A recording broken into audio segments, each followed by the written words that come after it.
नमस्कार, आपके साथ मैं हूं श्वेता त्रिपाठी और आज हम बात करने जा रहे हैं उस आरक्षण की जो चुनावों में एक बड़ा मुद्दा बनता नजर आ रहा है। पहले चरण का मतदान हो चुका है, दूसरे चरण का मतदान हो चुका है, तीसरे चरण का मतदान 7 मई को है। लेकिन उसके पहले आपको एक बड़ी जानकारी देते हैं जो आप लगातार सुन भी रहे हैं कि प्रधानमंत्री नरेंद्र मोदी अपनी हर चुनावी रैली में ये बता रहे हैं कि कांग्रेस की क्या मंशा है।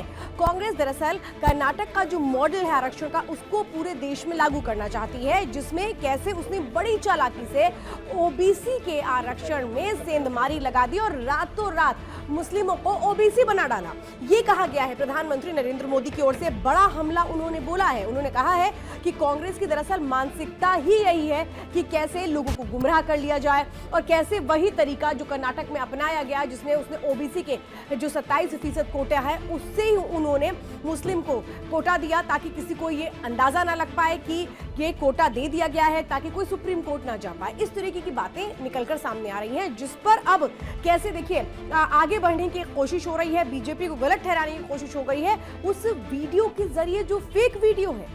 भारतीय जनता पार्टी की सरकार बनेगी तो एक गैर संवैधानिक एससी, एसटी और ओबीसी का है वो रिजर्वेशन को हम समाप्त कर देंगे। रिजर्वेशन को हम समाप्त कर देंगे। मैं यहां कहकर जाता हूं, भारतीय जनता पार्टी की सरकार बनेगी तो एक गैर संवैधानिक मुस्लिम रिजर्वेशन को हम समाप्त कर देंगे।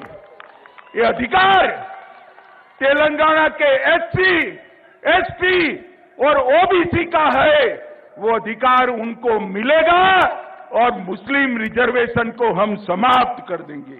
गृह मंत्री अमित शाह का ये जो फेक वीडियो बनाया गया है, इस मामले में अब इन्वेस्टिगेशन भी शुरू हो चुकी है और सीधे सीधे जो पुलिस है वो अब तेलंगाना गई है। जो 5 लोगों को आइडेंटिफाई किया गया उनसे बाकायदा पूछताछ की जाएगी। लेकिन आप समझिए कि कैसे ये जरूरत हो गई कि फेक वीडियो बना लिया जाए, ये बताते हुए कि जो बीजेपी है वो खत्म करना चाहती है आरक्षण। इस तरीके का एक वीडियो बनाया गया है और अब इसकी जो जांच होगी ये बताएगा कि आखिर ये मामला कहां तक पहुंचा है। लेकिन इस बीच आपको बताते हैं कि संघ प्रमुख मोहन भागवत ने भी बहुत क्लियर कर दिया कि आरक्षण खत्म होने नहीं जा रहा है, बल्कि जब जब जरूरत होगी, समय की जरूरत के मुताबिक ही ये लागू रहेगा। एक वीडियो घूम रहा है कि संघ वाले बाहर से तो बात ही अच्छे करके अंदर जाके कहते हैं आरक्षण का हमारा विरोध है, बाहर हम बोल नहीं सकते। अभी एकदम असत्य बात है, गलत बात है। जब से आरक्षण आया है तब से संविधान सम्मत सारे आरक्षण को संघ पूर्ण समर्थन देता है और संघ ये कहता है कि आरक्षण जिनके लिए है उनको जब तक आवश्यक लगेगा या सामाजिक कारणों से दिया गया है, वो भेदभाव जब तक है तब तक ये आरक्षण जारी रहना चाहिए। लेकिन मैं बैठक ले रहा हूं लोगों की, ऐसा दृश्य है उसमें, ये हुआ तो कभी है नहीं, लेकिन जो नहीं हुआ वो भी दिखा सकते हैं। ऐसी विद्या है, विद्या क्या है? टेक्नोलॉजी है, आर्टिफिशियल इंटेलिजेंस है, सोशल मीडिया है। अच्छी बातें भी जाती है, खराब बातें भी जाती है। वो सोशल मीडिया का गुण नहीं, सोशल मीडिया में भाग लेने वाले का गुण है। तो ऐसी कपोल कल्पित बातें लोगों में भेजकर विवाद पैदा करना उसका स्वार्थ है। चलो ठीक है, उससे हमारा कोई संबंध नहीं है। ये बिल्कुल क्लियर कर दिया गया है, क्योंकि ये बात कही गई कि वो भी यही चाह रहे थे, उनकी भी यही मंशा थी। यानी कैसे एक भ्रम की जो स्थिति है वो देश में फैलाने की कोशिश की जा रही है। तो गृह मंत्री अमित शाह ने भी इस पर जबरदस्त पलटवार किया है कि जब तक बीजेपी है तब तक कांग्रेस की इस मंशा को पूरा नहीं होने देंगे। कैसे हम आरक्षण खत्म नहीं होने देंगे, जो कांग्रेस चाहती है कर्नाटक मॉडल लग जाए, सेंधमारी हो जाए, ऐसा नहीं हो सकता है। ये बहुत क्लियर मैसेज दिया गया है गृह मंत्री अमित शाह की ओर से।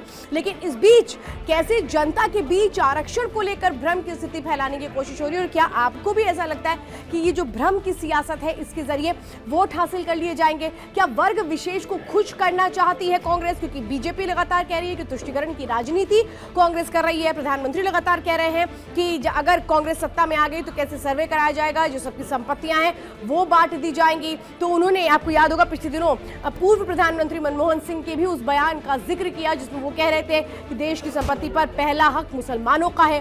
तो अब ये लड़ाई कहां जाती नजर आ रही है? आप एक मतदाता हैं, आप क्या सोचते हैं कि जो चुनाव हैं उनमें चरण जैसे जैसे आगे बढ़ रहे हैं, क्या मुद्दे भी खत्म होते जा रहे हैं? क्योंकि इसके पहले आपने देखा होगा कि विकास वर्सेस परिवारवाद का मुद्दा जोरों पर था जब पहले चरण का चुनाव हो रहा था। उसके बाद जो दूसरे चरण के मतदान थे उसमें ये कहा गया कि जो मंगलसूत्र है वो बिक जाएगा, यानी सोना संपत्ति सब कांग्रेस ले लेगी। और अब क्या सातवें चरण में आरक्षण के इर्द गिर्द ये चुनाव ठहरता नजर आ रहा है? आप क्या सोचते हैं? मतदाता हैं आप, ये बहुत जरूरी है कि ये जो इस तरह से पूरी सियासत बढ़ रही है ये क्या कुछ बताना और जताना चाहती है। मेरे साथ जुड़ने के लिए बहुत बहुत धन्यवाद।